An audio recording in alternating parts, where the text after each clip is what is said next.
Hey everybody, welcome back. Solid Performance Solutions is here once again. Welcome back to Leah with a tree hanging over her head at the beach. It looks like the waves are quite still today behind you. How are you? Yep.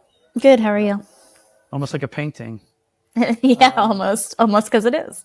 I'm good. It's somewhat concerning that we've had so many people alerting us to their fears and misunderstandings around the messaging where their products show up in the wrong category. You went through a few, I heard from a few people, but it seems like this is kind of the wrong time of year for product miscategorization. Is never wonderful, but it just seems like there's a lot of confusion between the messaging itself and also why Amazon is, were you saying earlier today that they're insisting that that person's product is the thing they said it was, and it's like nothing like it? Is that what you were showing me? Yeah. So I think we're sort of talking about two things here. All right.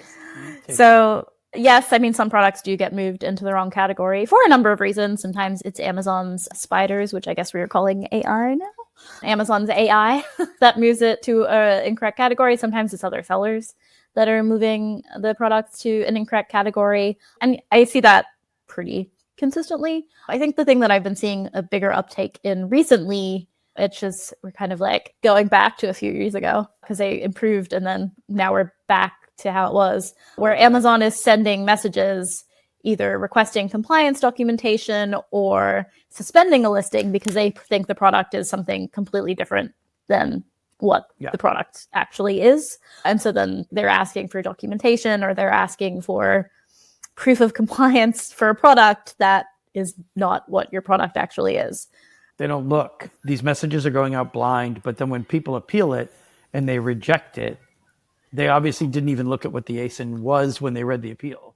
Well, so yes, I mean, these are definitely at least partially automated on Amazon side of things in terms of the original flag, but it did seem like that their algorithm was getting a little bit better at it for a while. But I've seen kind of an uptick in it recently of we're kind of back to how it was a few years ago where you just get these messages. And again, it could be sabotage. It could be another seller putting things in there to get it to look like something than what it actually is. But it does seem like the detection system is not as where it was, say, 6 months ago. And yes, what happens is that when you send that in to the lower level compliance people in your appeal and you're like, this is not the product that you're saying it is, this is actually this product. All they're seeing on their end is like they've been given a checklist of what they need to check in order to reinstate the ASIN. So if your product is not what they're saying it is and you don't have that documentation because it's completely unrelated to your product, they just immediately deny you and send you the same messaging again that, you know, your product is whatever and they need to see blah, blah, blah in order to reinstate. And all they have to do is lift their eyes off the checklist in front of them and see that it's a different product.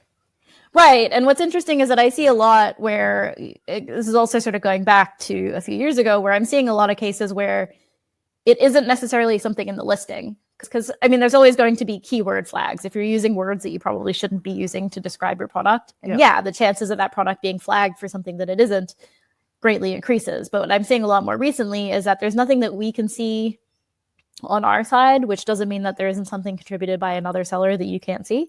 But we're not seeing on our side what it is that could possibly be flagging the product as whatever Amazon seems to think that it is. And so you end up in this kind of one-way conversation where you're like, that's not what it is. And Amazon just sends you the same templated response again. The templated responses are adding insult to injury when all they have to do is look and see that it's not the same product. Right. Well, and especially because you are providing like photos of the product as part of the appeal, which clearly shows what it is. Well, it's like an admission on their side that, we're not really going to look at this. You sent it in. I mean, I think for them, well, no, that's the thing. It's a lot of the times it isn't what they asked for because what they asked for doesn't actually apply to your product. What you needed to send in to appeal it properly was sent in. Well, so I think, you know, like I said, they have the checklist on their side of what they should be looking at. So if they look and those things aren't there, they're just like immediately like, great, I can deny this and move on to the next case. It's embarrassing. It's embarrassing. And I've heard from a lot of people who are just in this vicious cycle of cases and responses. And they usually come to us because they're like, We tried this 3 times already. Yeah. What do we ask them? What's the response? Show us the message. They show it to us. And it's like, at some point, these crazy, useless copy and paste messages, when are they going to clue in that these have no value and it's just making their lives worse? Never mind making our lives worse or a brand's life worse. Yeah, I mean, it definitely makes more work on their side. I think also this time of year, a lot of people are waiting up to 10 business days for a response when they're doing this on their own. So you're waiting a very long time to get the same answer where they clearly have not reviewed the information. Yeah. And then you're back at square one after waiting 2 weeks. So there's a couple of ways that I've been working through these. One way that I find, which is sometimes useful, is actually going through the catalog team, because a lot of times you need to do changes to the listing, or I recommend doing changes to the listing as part of the reinstatement process. And when you call the catalog team or chat with the catalog team to confirm the changes, they also have the ability to transfer the case to the compliance team for a re-review.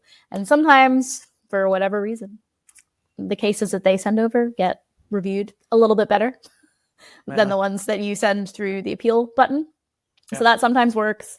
I will say most of the time we have to escalate it in order to get it actually properly reviewed. But sometimes just getting that internal transfer does work. I'm also finding even with the SaaS team, if you get SaaS to escalate it internally, you're still waiting like 10 business days to maybe get the same response again. So certainly it's a path, but I would not be relying on that path if it's an important ASIN that you need to get up sooner rather than later. And it's definitely not the time of year. Again, it's never the right time to wait 10 days or 10 business days.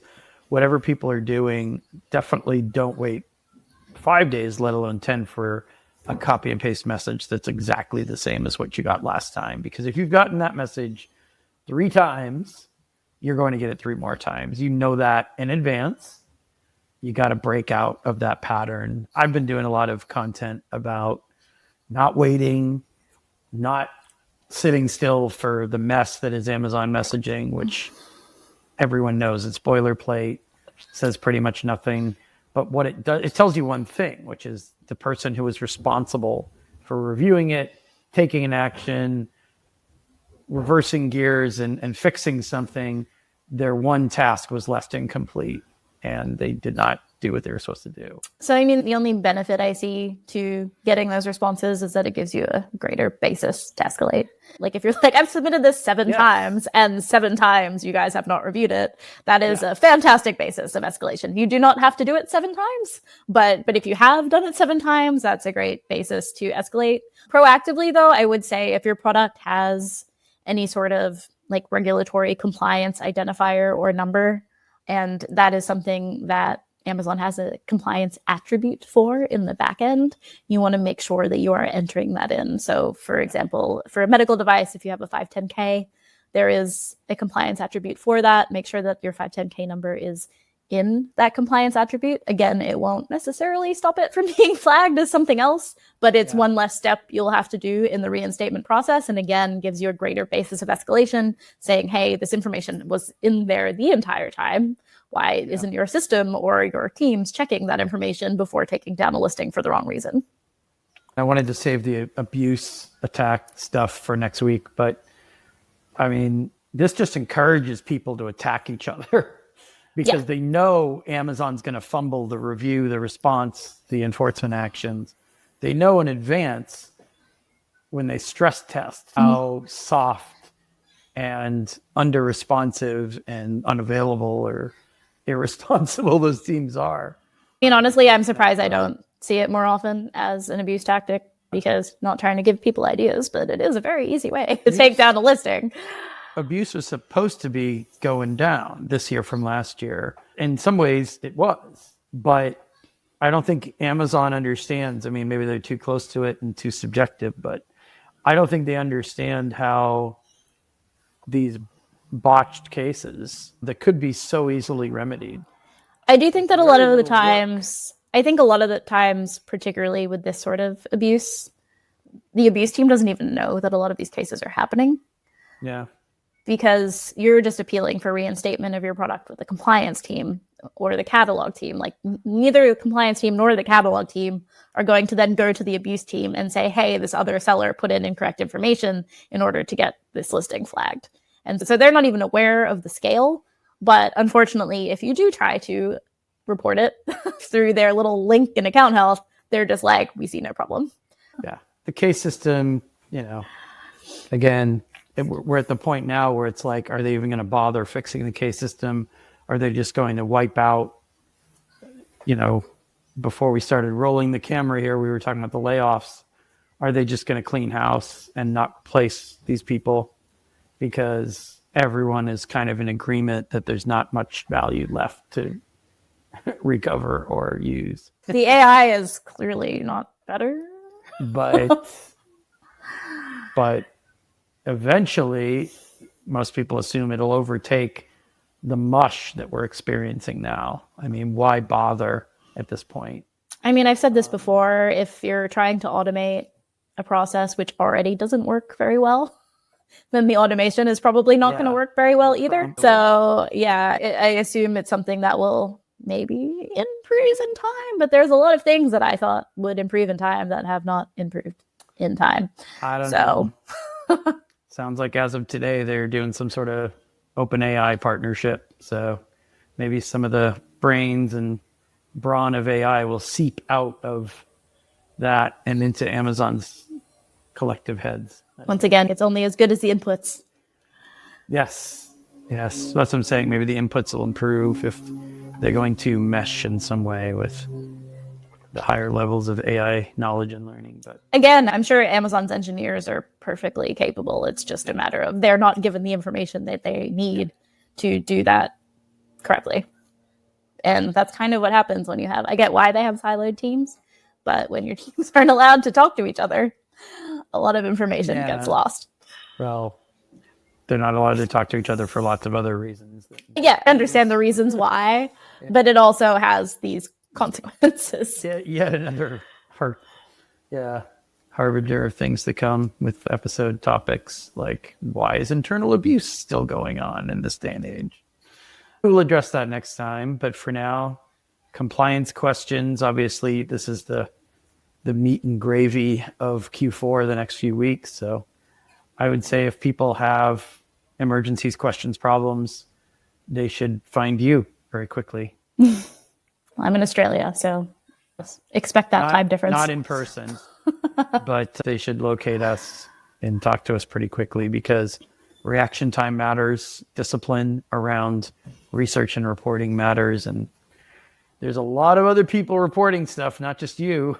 So unless you want to get at the back of a very long line, show us early, not late, because, Cyber 5 isn't that far away anymore. We're talking 3 weeks. Catch you next time. Have a good one.